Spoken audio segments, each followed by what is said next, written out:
All right, today we're diving into a really intense piece of writing, one that makes a case for a pretty radical kind of spiritual life. We're looking at Chapter 10 of Leonard Ravenhill's Why Revival Tarries, and his whole idea is captured in the title, Fire Begets Fire. Right out of the gate, Ravenhill hits us with this. It makes it crystal clear that he is not talking about some casual, comfortable kind of faith. No, this is about a spiritual battle. And for him, the perfect example of this fiery life, the one spark that could set a whole generation ablaze, was a man you may have never heard of, David Brainerd. Okay, so let's really dig into this central metaphor, the one that gives the chapter its name. It's a really simple idea, but it's the foundation for his entire argument. You see, Ravenhill's point is that genuine spiritual passion, this intense heat, is contagious. It's not something you can just learn from a book or in a lecture. You have to catch it from someone else. It's like a real fire. When it finds something that can burn, it just naturally spreads. So if this kind of fervor is something you catch, who was patient zero? Well, Ravenhill points to one man as his ultimate example of this flame. So let's meet David Brainerd. He was a missionary way back in the 1700s. But here's the kicker. For Ravenhill, what was so incredible wasn't just what Brainerd did, but the condition he was in while he was doing it. Ravenhill paints this picture of a guy who was just physically weak, constantly sick. He was battling what they called consumption back then, which we now know as tuberculosis. So he was, as Ravenhill puts it, sickly but supplicating. The power he had wasn't physical at all, it was spiritual. And the fact that his life was so short makes his influence even more mind-boggle. 29. That's it. That was his age when he died. It seems like such a tragically short life, right? But Ravenhill argues its impact was massive, echoing for generations to come. And you can see the immediate effect he had on people. I mean, that quote, that's from Jonathan Edwards, one of the biggest names in American religious history. Brainerd actually spent his last days in Edwards' house, and you can just feel the awe in his words. Edwards saw something in Brainerd's devotion that completely shook him and inspired him.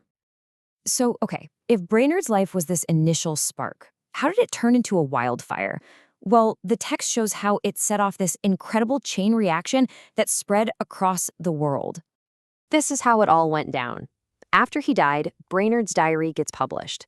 It ends up in the hands of a guy named William Carey, who then becomes a pioneering missionary to India. It lights a fire in Edward Payson. It magnetizes Robert Murray McCheyne. Even John Wesley, the founder of Methodism, told all of his preachers, you have to read the life of David Brainerd. It's just incredible. One short, difficult life, all captured in a diary, ends up fueling some of the most influential religious movements of that whole era.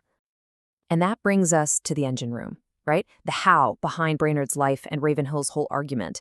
It wasn't just about being passionate, it was about a very specific practice, prayer.